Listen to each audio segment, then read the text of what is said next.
नमस्कार, मैं हूं पीयूष शर्मा। आप देख रहे हैं नेक्स्ट टाइम न्यूज नेशन। बात करते हैं वैश्विक हिंदुस्तान की। ये कहावत जैसी करनी वैसी भरनी चीन के ऊपर बिल्कुल फिट बैठती है, क्योंकि चीन पिछले कुछ सालों से छोटे देशों को अपने कर्ज जाल में फंसाकर उनसे खुफिया और जरूरी जगहों पर कब्जा कर रहा है।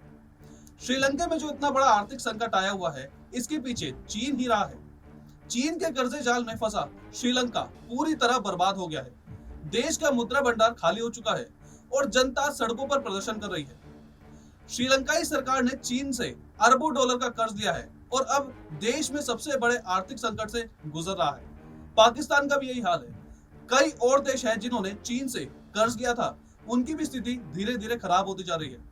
लेकिन चीन को अंदाजा भी नहीं था कि छोटे देशों को कर्ज में फंसाने के बाद उसका भी यही हाल हो जाएगा। जी हाँ, दुनिया के सामने चीन अपनी कमजोरी को छुपा रहा है, लेकिन आज आलम यह है कि वो कंगाल हो चुका है।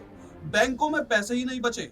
ऐसे में अपनी कमजोरी को छुपाने के लिए चीनी सरकार चीनियों के आवाज को दबाने के लिए टैंक का सहारा ले रही है। देखिए हमारी खास रिपोर्ट। थम गया विकास। मनी कंट्रोल की एक रिपोर्ट के अनुसार चीन में 2009 के बाद से कर्ज के आधार पर ग्रोथ की रणनीति पर हमल हो रहा है।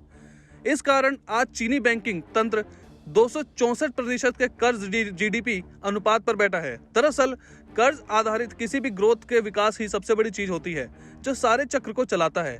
पिछले 2 वर्षों में कोविड के कारण चीन के विकास का पहिया बहुत मंदा पड़ गया है। इस साल दूसरी तिमाही में चीन की अर्थव्यवस्था की वृद्धि दर 0.4% पर आ गई है। चीन की स्थानीय सरकारों की आमदनी इस साल 6 लाख करोड़ युआन की कमी आने का अनुमान है। जिनपिंग का फेवरेट प्रोजेक्ट। बीआरआई को जिनपिंग के अपने सबसे बड़ी विदेश नीति के तौर पर लॉन्च किया था। सन 1949 के बाद से ये चीन की सबसे बड़ी योजना थी। साथ ही ये दुनिया का सबसे बड़ा इंफ्रास्ट्रक्चर प्रोग्राम था जिसे किसी देश की तरफ से शुरू किया गया हो। इस योजना के तहत कई प्रोजेक्ट्स लॉन्च हो गए, लेकिन उससे चीन को ज्यादा फायदा मिलना था तो वहीं मिल सका, जबकि चीन ने अपने इंफ्रास्ट्रक्चर प्रोजेक्ट के लिए कई देशों से कर्ज लिया। इसकी वजह से चीन पर जितना दबाव बना, उतना ही दबाव श्रीलंका जैसे उन देशों पर पड़ा जो पहले से ही आर्थिक संकट में थे। फाइनेंशियल टाइम्स की एक रिपोर्ट के में चीन ने इस बार बीआरआई प्रोजेक्ट को हाई लेवल का इकोनॉमिक रिस्क यानी आर्थिक खतरा करार दिया था। सबसे बड़ा कर्ज संकट। एशिया, अफ्रीका और लैटिन अमेरिका के कई देशों में से इस प्रोजेक्ट की वजह से एक के बाद एक कर्ज संकट पैदा हो गया। साल 2013 में इस प्रोग्राम को पहली बार प्रस्तावित किया गया था। Think tank American enterprise institute की तरफ से बताया साल 2021 के अंत तक इस प्रोजेक्ट की वजह से कई विकासशील देशों पर 838 बिलियन डॉलर की अदायगी हो गई थी। चीन को कब ये कर्ज वापस मिलेगा उसे खुद नहीं मालूम। वहीं न्यूयॉर्क स्थित एक रिसर्च ग्रुप रोडियम की माने तो चीन ने बैंकों ने साल 2020 और 21 में 52 बिलियन डॉलर का कर्ज दिया था। पहले 2 वर्ष की तुलना में ये 16% ज्यादा था। बैंकों की सेविंग फ्रीज। दूसरी तरफ अगर देश के अंदर की बात करें तो यहाँ पर कई घरों के मालिकों ने मोर्टेज अदा करने से इनकार कर दिया है। इसकी वजह से बैंकों के सामने नया संकट पैदा हो गया है। बुधवार को हेनान प्रांत में एक बैंक के सामने टैक्स की लंबी लाइन थी। वही वजह थी कि बैंक ऑफ चाइना का एक फैसला। बैंक ऑफ चाइना के हेनान ब्रांच की तरफ से जमाकर्ताओं को यह कहा गया कि उन्होंने भी रकम यहाँ जमा की है, अब वो एक निवेश है और इसे निकाला नहीं जा सकता। बड़े पैमाने पर इस बैंक के खिलाफ विरोध प्रदर्शन हो रहे हैं और बैंक के बाहर भारी संख्या में प्रदर्शनकारी इकट्ठा हैं। बैंक ने जितने भी फंड्स हैं वो सब फ्रीज कर दिए गए हैं और जमाकर्ता उन्हें रिलीज नहीं कर पा रहे। सेविंग्स को फ्रीज करने की वजह से सिर्फ मोर्टेज अदा न करने का फैसला है। चीन का प्रॉपर्टी मार्केट इस समय 300 बिलियन डॉलर्स का कर्ज है। पिछले वर्ष जब एवरग्रांडे धड़ाम हुआ तो देश के रियल एस्टेट सेक्टर की सबसे बड़ी समस्या सामने आ गई। कंपनियां बंद और बेरोजगारी बढ़ी। इन सबसे अलग शिंगुआ यूनिवर्सिटी के प्रोफेसर जेंग युआंग का एक वीडियो इस समय वायरल हो रहा है। इस वीडियो में वो कह रहे हैं कि साल 2022 चीन के लिए सबसे मुश्किल समय होने वाला है। देश की 4,60,000 कंपनियां साल के पहले हाफ में ही बंद हो चुकी है। साथ ही 3.1 मिलियन इंडस्ट्रीज और कमर्शियल उद्योगों को बट्टे में डाल दिया गया है। एंटरप्राइज लिक्विडेशन सालाना 23% तक बढ़ गया। 10.76 मिलियन कॉलेज ग्रेजुएशन में एडमिशन ले चुके हैं और देश के 80 लाख युवा बेरोजगार हैं। निवेशकों को गुमराह किया गया। चीन में गहराते आर्थिक संकट के पीछे बैंकिंग व्यवस्था में वित्तीय अनियमितताओं को एक प्रमुख वजह माना जा रहा है।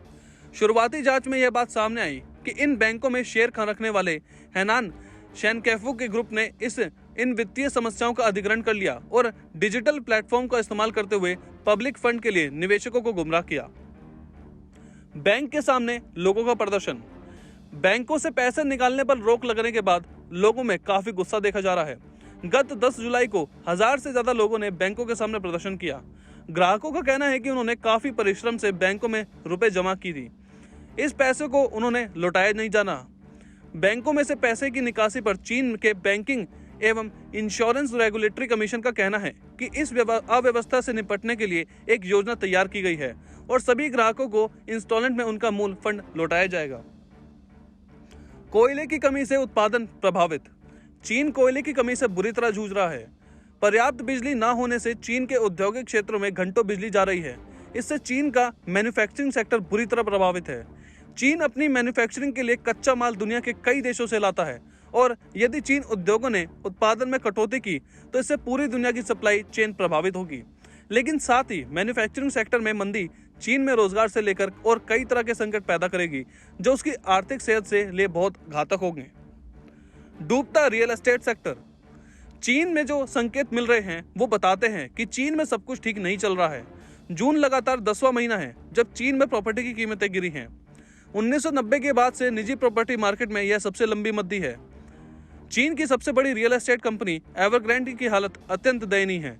कंपनी पर 300 अरब डॉलर से ज्यादा की देनदारी है और उनसे कई बॉन्ड का भुगतान करने से पहले ही डिफॉल्ट शुरू कर दिया गया है। एवरग्रैंडे के 1300 से ज्यादा प्रोजेक्ट हैं। कंपनी की कुल संपत्ति 2 ट्रिलियन युआन है जो चीन के कुल जीडीपी का 2% है। एवरग्रैंड की यह हालत चीन की पूरी रियल एस्टेट इंडस्ट्री को डुबा रही है। रियल एस्टेट सेक्टर की हिस्सेदारी चीन के जीडीपी में 12% है। इसलिए एवरग्रैंड यदि दिवालिया हुई तो उसका असर पूरे चीन की अर्थव्यवस्था पर होगा। इन दिनों श्रीलंका में हाहाकार मचा हुआ है। देश का मुद्रा भंडार खाली हो चुका है और जनता सड़कों पर प्रदर्शन कर रही है। विशेषज्ञों की माने तो ये सब चीन के चलते हुआ है। सरकार ने चीन से अरबों डॉलर का कर्ज लिया और अब देश में सबसे बड़े आर्थिक संकट से गुजर रहा है। लेकिन चीन में सब ठीक है ऐसा नहीं है। दुनिया की सबसे बड़ी आर्थिक महाशक्ति के सामने सबसे बड़े विदेशी कई संकट पैदा हो गया है। इसकी वजह है राष्ट्रपति शी जिनपिंग का वो फेवरेट प्रोजेक्ट जिसकी वजह से कई छोटे देशों में जमकर कर्ज बांटा गया। Belt and road initiative BRI ने चीन को अब एक बहुत बड़ी मुश्किल की तरफ धकेल दिया है। तो फिलहाल वैश्विक हिंदुस्तान में इतना ही। आप देखते रहिए नेक्स्ट न्यूज़ नेशन।